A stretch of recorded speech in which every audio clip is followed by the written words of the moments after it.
순종의 눈물 온 세상 다시 빛나게 하여 생명의 눈물 그가 이 땅에 오신 이유 죽어야 살게 되고 져야만 승리하는 놀랍고 영원한 신비 지으신 그대로 회복시킨 우리의 창조주 그리스도 십자가의 길로 아버지 뜻 이루셨네 그가 이 땅에 오신 이유 이제 우리에게 맡겨진 그 소망 그 사랑 그 생명 아름답고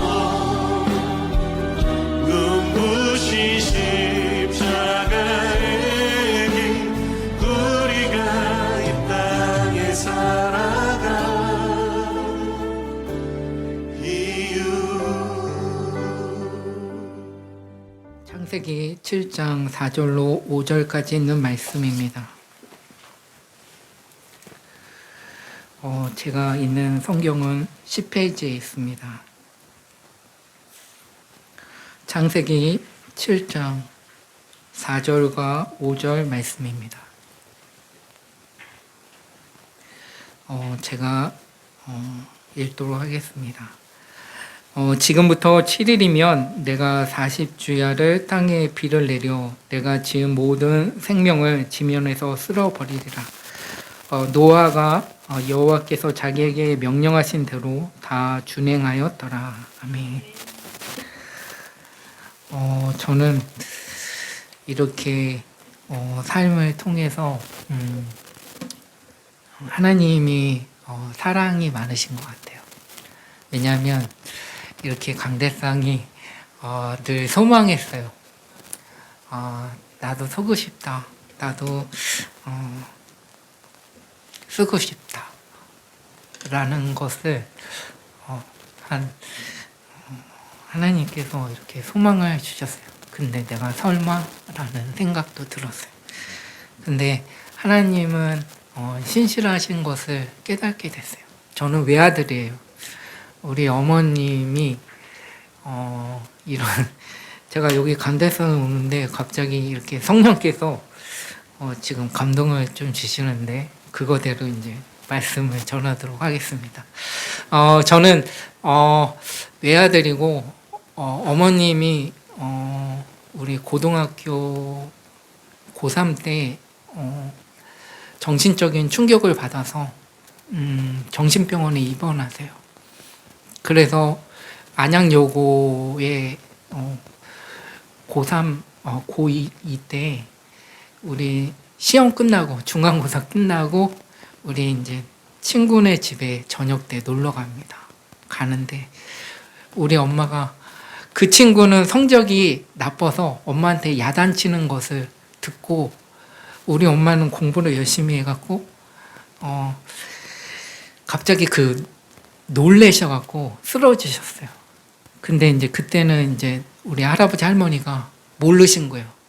이게 정신적으로 이상이 있는지 몰랐는데 시간이 지나니까 밤에 되면 한각이 그러니까 정신분열의 생각들이 막 이렇게 나타나서 본인이 감당할 수 없게 막 소리를 지르시는 거예요.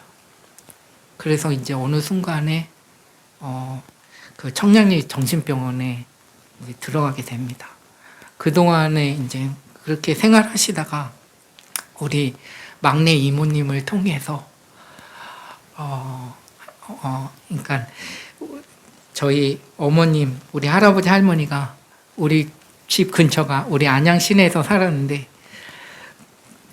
병원이 아니라 이 병을 치료하실 것은 절에 구슬하면 된다라고 하셨대요. 그래서 무당이 와서 우리 집에 와서 구슬하고 이렇게 해서 했는데 안 났죠.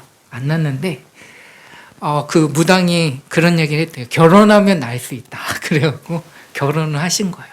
결혼을 하셨는데 안 나시는 거죠. 근데 아이를 낳으면 날 수 있다. 그래서 저를 낳으신 거예요. 저를 낳으셨는데 5년 동안은 괜찮으셨대요. 그래서 이제 교회 이렇게 다니시고 제가 5년 동안 엄마의 사랑을 듬뿍 받고 교회 가서 예배를 드리고 또 구역 예배를 드리고 이렇게 됐어요. 근데 결국은 또 그 병이 도지신 거죠. 밤에 되면 한각이 나고 정신이 이상이 생긴 거예요. 그래서 이제 청량리 그 정신병원에 안치가 되셨죠. 그래서 거기에서 이제 치료를 받고 했는데도 안치가 안 돼서 순복음교회, 우리 막내 이모님이 사시는 순복음교회에 가서 일주일 동안 치료를 받으면 회복이 될 것이다 라고 해서 진짜 일주일 동안 계셨어요. 근데 회복이 되셨어요. 성경에 있는 말씀대로 쓰러지면서 이 거품이 이렇게 나면서 회복이 되신 거예요. 저도 봤어요. 그래서 저는 초등학교 때 좀 부끄럽지만 한글을 몰랐어요. 다른 친구들이 너 왜 한글을 몰라? 라고 했을 때 우물쭈물하면서 학교를 안 갔어요. 학교 출입문까지 가고 두려워갖고 다시 집에 왔어요. 그냥 조퇴만 한 거죠. 가니까 아이들이 싫었어요. 그리고 너무나도 집에 오면 그 엄마에 대한 소중함을 느끼면서도 엄마는 병원에 계시고 나는 혼자 할아버지 할머니의 품 안에서 이렇게 있는데 어느 날 이제 제가 초등학교 6학년이 됩니다. 그날 교회에서 부흥회를 한다고 그러더라고요. 그래서 3일 동안 부흥회를 하는데 현우가 와야 한다라고 담임 목사님이 그러시더라고요. 그래서 갔어요. 갔는데 그 담임 목사님이 그러시더라고요. 너 감사원금 내라. 그래서 10,000원을 이렇게 드렸어요. 10,000원을 드리면서 거기다가 적었어요. 저 한글 할 수 있도록 읽을 수 있도록 해달라고 했는데 그리고 우리 엄마 낫게 해주십시오. 정신병을 낫게 해주십시오. 이런 기도를 했죠. 그 제목을 적어서 냈어요. 했는데 담임 목사님이 하시는 말씀이 그러니까 부흥회 때 3일 동안 제가 성령을 받았어요. 성령을 받고 방언을 하고 그 다음에 찬송가를 부르는데 찬송가가 글이 제 눈에 들어오는 거예요. 이게 전에는 흥얼흥얼 옆에서 그렇구나 하고 했는데 이 글씨가 제 눈에 막 들어오는 거죠. 막 들어오면서 그때 결단을 합니다. 하나님, 저 부흥 강사처럼 저도 될게요. 저 부흥 강사 되겠습니다. 라고 했죠. 했는데 담임 목사님이 저한테 그러더라고요. 부흥 강사는 아무나 하는 거 아니야. 공부도 해야 하고 뭐도 해야 하고 뭐도 해야 돼. 라고 얘기를 하시더라고요. 그래서 제가 중학교 입학할 때부터 하나님이 영어도 눈에 속속 들어게 하시고 공부를 하게 해주시더라고요. 그러니까 문제를 보면 답도 해야 할 수 있도록 그 원정수 장로님이 간증한 그 내용이 저한테도 들어오게 된 거예요. 그래서 문제를 보면 답도 헤아리고 영어도 하면 영어가 막 술술 집중력을 주셔서 하나님이 공부를 하면 이렇게 바로바로 이렇게 인식할 수 있도록 알게 해주시더라고요. 그래 하나님은 살아 계시구나. 내가 공부를 하면 이렇게까지도 해주시고 그래서 교회, 집, 교회, 학교, 교회, 집 이렇게 다녔죠. 그래서 중학교, 고등학교 때는 사춘기가 없었어요. 왜냐하면 교회에서 목사님 그 사택에 개척교회 다녔는데 그러니까 고등학교 1학년까지 이렇게 다녔는데 개척교회에 이렇게 다니면서 목사님 그 콩코드 차 그거 세차를 했어요. 주일날은 이 바닥을 막 청소도 하고 이 정도의 규모의 교회였어요. 그래서 거기에 아침에 일찍 가서 이게 성전 바닥 닦고 그다음 예배 다 끝나면 제가 구석구석 닦고 그리고 전선아님 목사님 가시면 인사드리고 화장실 청소하고 구진율은 다 한 것 같아요. 하면서도 공부할 때도 기쁨이 있고 말씀 읽을 때도 기쁨이 있고 우리 엄마는 다 할 거다. 하나님이 계시니까 그런 믿음을 갖고 갔어요. 근데 이제 고등학교 1학년 되니까 교회가 부흥이 되니까 서울로 이사 간다는 거예요. 그래서 너무 마음이 아프더라고요. 그래서 우리 은혜와 진리교회 그때는 승봉원교회였어요. 남부 승봉원교회. 거기를 딱 갔는데 2층에 딱 올라가니까 남성은 남성끼리 여성은 여성끼리 이렇게 딱 구분을 짓게 해주시더라고요. 그때 이제 목사님이 우리 남성분들은 남학생들은 1분단 2분단 3분단은 여학생들만 앉아 라고 얘기를 하더라고요. 근데 너무 상처를 입었어요. 개척교회에서는 같이 앉아서 서로 교제도 나누고 하나님 말씀에 이렇게 소통이 되는데 그렇지 않으니까 너무 괴로운 거죠. 근데 기도를 하나님께 드렸어요. 하나님, 제가 이런 사정인데 어떻게 하면 좋죠? 근데 마침 미가엘 성가대에 들어가라고 그러더라고요. 근데 성가대에 가니까 다들 이제 남녀가 이렇게 서로 호흡도 맞추고 찬양도 하고 그때 이제 우리 집사람을 만나게 됐죠. 그때는 몰랐어요. 우리 집사람은 적극적이었어요. 그래서 저를 만나면 현우 왔니? 하면서 인사하고 저는 목사가 될 사람은 늘 겸손해야 돼. 누가 뭐래도 늘 내숭 아닌 내숭을 하면서 이렇게 지조를 지켜야 돼. 제가 고등학교 1학년의 꿈은 뭐였냐면 변호사가 되는 거였어요. 누군가를 돕고 누군가의 눈물을 씻어줄 수 있는 변호사. 근데 고등학교 2학년 되니까 사회복지사가 되는 거예요. 그 고아원을 차려서 그 아이들이 배고플 때 먹여주고 조지 물러 목사님처럼 누군가를 섬겨줄 수 있는 사람. 그래서 사회복지사가 되겠다. 이런 꿈이 있었습니다. 근데 이제 고3이 되니까 내가 목사가 되겠다. 그런 사람들을 다 섭렵할 수 있는 것은 목회자밖에 없을 거야 라고 꿈을 꾸고 기도를 하고 거기에 있는 담임 전사님한테 장보식 그때 전사님이셨거든요. 그래서 그분한테 상담을 합니다. 제가 고3인데 신학교 들어가게 좀 해달라라고 하니까 목사가 되려면 가정이 있다. 대학도 가야 하고 군대도 가야 하고 결혼도 해야 하고 사회 경험이 있어야 한다 라고 얘기하시더라고요.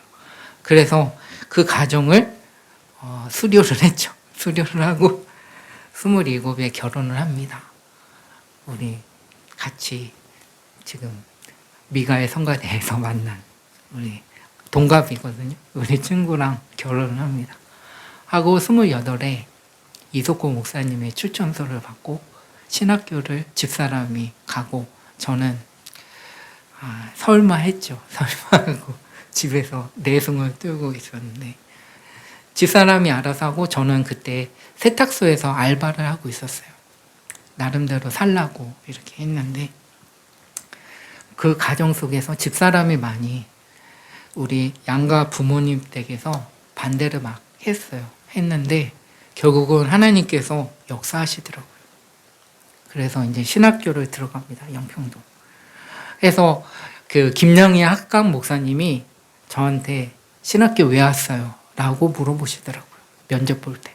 그래서 저는 하나님의 말씀을 정확히 전하기 위해서 왔습니다. 라고 하니까 그러면 1학년부터 다니시라고. 근데 저는 편입을 했어요. 왜냐하면 대학을 나왔기 때문에 이렇게 해서 했는데 그 3년 동안 그 과정이 있었어요. 2학년 때는 아침에는 그 세탁소 일을 하고 알바를 하고 밤에 신학교로 갑니다. 신학교로 가서 공부를 하는데 2학년 때 후반쯤에 우리 집사람이 임신을 했어요. 우리 큰애를 임신을 했죠. 아, 이거 어떡하지? 돈이 있어야 하는데. 근데 그 우리 영등포 성전 그 신학교 거기 대강당에서 겨울방학 때 고백을 합니다. 하나님, 제가 김양임 학감 목사님 뵈고 제가 2학년을 잘 마쳤는데 3학년은 휴학게 되고 제가 우리 애를 하나님이 선물로 주셨는데 제가 그냥 그만할게요. 저 가정에 충실할게요. 라고 기도를 합니다. 강대상 거기 무릎 꿇고 1년 동안 진짜 쉽지 않았는데 저 졸업하고 싶습니다. 하나님 도와주십시오. 라고 간절히 기도하고 밑에 내려가서 그 사무차장님한테 서무보는 우리 신학교 선배님한테 왜 왔냐고 물어보시더라고요. 아, 이만저만해서 나 휴학계 내려고 한다. 그러냐고. 왜 휴학계 내냐고. 우리 집사람이 임신을 해서 일을 못하고 내가 가장이기 때문에 일을 해야겠다. 근데 그 사무 보시는 그 선배가 일이 있다는 거예요. 뭔 일이냐? 그러니까 아침에 그 새벽일 그 교차로라는 그런 일이 있다고 그 잡지 같은 거를 이렇게 배분하는 게 있다고. 그래요? 그러면 알려달라고. 그래서 이제 갔어요. 가서 면접 보고 그 다음에 그 사람은 이제 인수인계할 사람은 베네아 교회 그분도 신학생이었는데 거기 직장 생활 가운데 올바르게 하지 못해서 회사에서 자르는 분이었어요. 그래서 제가 거기를 차를 타오로 그 차를 그 집사람이 200만 원을 이렇게 차곡차곡 모아놓은 거를 제가 그 차를 사게 됐죠. 사서 이제 그 차를 타서 한 달에 144만 원을 받는 걸로 했어요.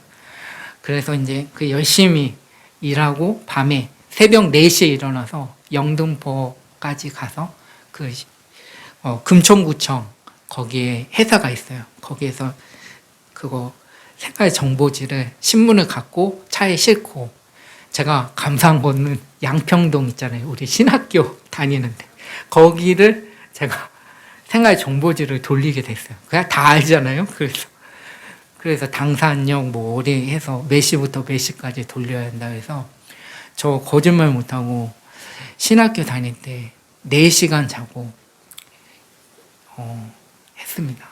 했는데 졸업할 때 하나님이 12월 6일 날 당회장님실 가서 전도사 발령 받고 12월 7일부터 이렇게 했는데 제가 왜 이런 얘기를 하냐면 여러분 꿈이 있지 않습니까? 그 꿈이 있으면 그 꿈을 이룰 수 있도록 하나님께 이렇게 드려야 합니다. 뭘 드려야 하냐면 마음을 드려야 하고 생각을 드려야 하고 내 나약한 것들을 하나님께 드리면 하나님이 갖출 수 있도록 도와주시는 거예요.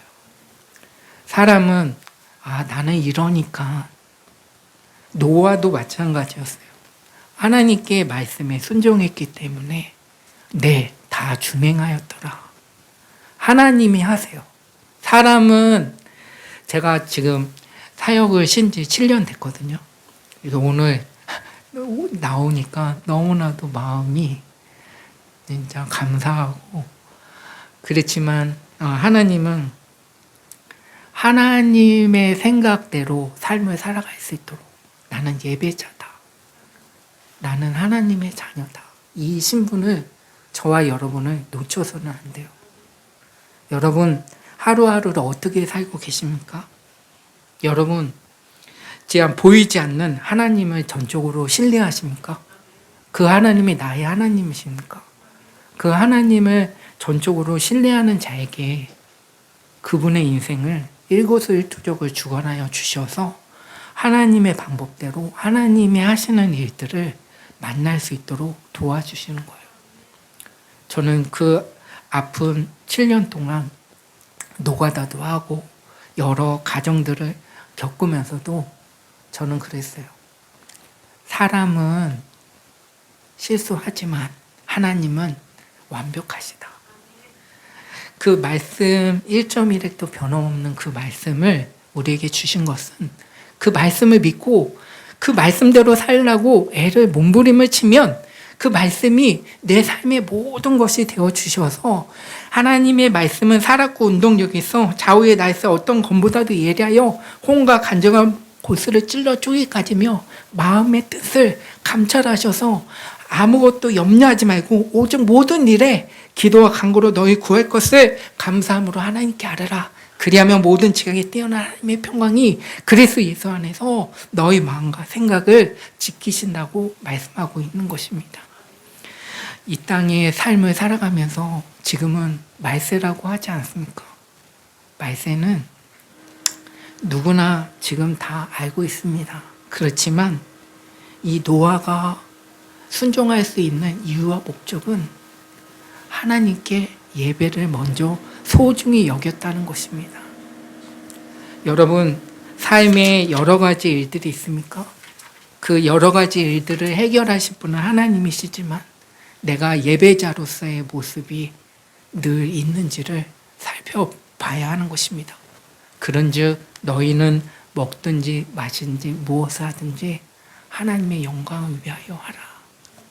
하나님의 영광, 나의 영광이 아니라 내 생각과 마음이 마인드가 하나님의 생각으로 하나님의 영광을 위해서 나가고 있는지, 내가 천국을 향해서 나가고 있는지, 내가 무엇을 하나라도 할지라도 그 안에서 하나님의 방법대로 내가 살고 있는지를 점검해 봐야 합니다.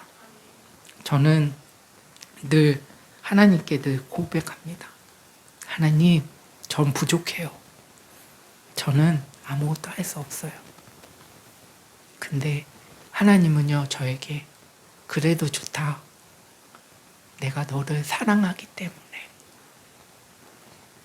하나님은 우리에게 많은 것보다 그저 내 발을 씻기시고 내 삶을 지키시고 말씀과 기도로 거룩하여질 수 있도록 또 하나님만 신뢰하는 그분의 성품을 닮아가도록 애를 쓴다면 우리의 삶에 방주의 역할을 할 수 있지 않은가라는 생각이 듭니다.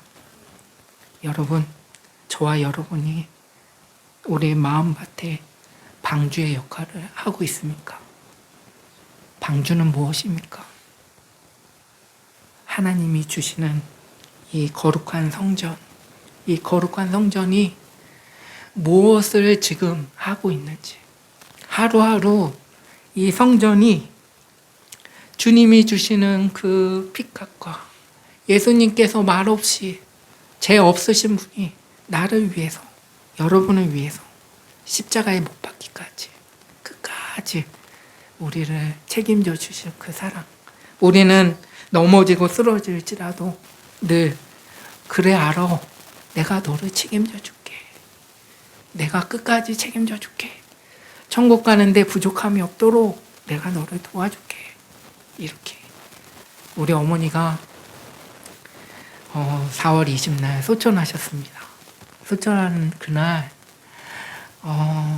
입간할 때 엄마 뵀어요. 엄마 뵀는데 임종할 때는 못 봤어요. 제가 일을 했기 때문에 못 뵀는데 얼굴을 딱 뵈니까 천사의 얼굴 같더라고요. 우리 거기에 우리 박흥렬 목사님하고 사모님하고 앰뷸런스 안에서 기도를 하셨대요. 천국 갈 수 있도록. 또 늘 그 병실에서 요양원에서 늘 자식을 위해서 기도하는 그 어머님, 그리고 예배 때마다 무릎 꿇고 기도하시고 예배를 사모하는 어머니, 그 어머니의 기도와 간절히 제가 이렇게 강단에 설 수 있다는 거에 너무 하나님께 감사를 드리는 마음뿐입니다. 하나님은 변함이 없습니다. 사람은 늘 이렇게 변덕이 심합니다. 우리 자신을 한번 돌아봐야 합니다. 내가 변덕이 얼마만큼 심한지, 내가 하나님 앞에 거룩하게 살고 있는지. 여러분, 하나님이 지금 나를 부르신 것, 나를 하나님의 자녀로 삼으셨던 것을 믿으십니까? 그러면 하나님이 나를 위해 부르셨는지를 알고 계십니까? 하나님이 지금 나에게 뭐라고 하셨는지 알고 계십니까? 그리고 그것을 하고 계십니까? 그것이 중요합니다. 바로 그런 사람이 예배자입니다. 어디를 가든지 하나님이 원하시는 일을 하면 그분이 예배자인 것입니다. 그렇게 사는 인생의 의미가 있다는 것입니다. 우리는 사명이 끝나면 하나님이 부르십니다. 그 부르심에 합당한 그릇으로 잘 쓰임 받을 수 있도록 저와 여러분이 준비해야 합니다. 그래서 지혜로운 다섯 처녀처럼 기름을 준비해야 합니다. 말씀의 기름, 또 기도에, 또 주변에 있는 많은 사람들을 만날 텐데 그분 한 영혼 한 영혼을 소중히 여길 수 있는, 그분의 영혼을 위해서 늘 중보기도 할 수 있는 그런 그릇으로 하나님께 쓰임받아 더욱더 하나님의 영광이 돼야 하는 것입니다. 노아는 묵묵했습니다. 누가 옆에서 비난을 해도 묵묵했습니다. 여러분 그렇습니까? 아야 하면 아픕니다. 제가 어머니 입간식 봤는데 아무 말씀 없으시더라고요.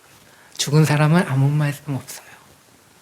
왜냐하면 조용할 수밖에 없어요. 하나님이 하시니까. 그동안 쉼을 허락하신 거예요. 왜 나만 겪은 고난이냐고 말할 필요는 없어요. 왜냐하면 하나님이 아시니까. 아픔이 있습니까? 하나님이 아신다. 이걸로 쉼을 얻으시기 바랍니다. 오늘 결국은 그것입니다. 내가 예배자의 삶을 살아가고 있는가? 내가 누가 뭐라고 할지라도 내가 하나님 편에서 바로 서고 있는가? 이것을 저와 여러분은 살펴봐야 하지 않을까라는 생각이 듭니다. 노아는 주변의 형제 자매들한테도 핍박을 받고 너 왜 방주를 쳐? 너 왜 이렇게 해? 근데 하나님은 7일을 약속하셨어요. 하나님은 우리에게 약속하십니다. 그래서 구약과 신약에 있는 말씀을 끝까지 읽고 주야로 복 있는 사람은 악인의 길을 쫓지 아니하며 죄인의 길에 서지 아니하며 오만한 자의 자리에 앉지 아니하고 오직 여호와의 율법을 즐거워하여 그 율법을 주야로 묵상하는 자로다. 그는 시냇가에 심은 나무가 시절을 쫓아 가시를 맺으며 그 잎사귀가 마르지 아니함 같으니 그 하는 모든 삶이 형통할 수 있도록 은혜를 주신 겁니다. 여러분, 은혜의 물결에 여러분의 몸을, 여러분의 삶을 맡기시기 바랍니다. 나의 뜻을 내려놓고 진리의 말씀 안에 바로 서는 저와 여러분의 삶이 되시기를 간절히 부탁을 드립니다.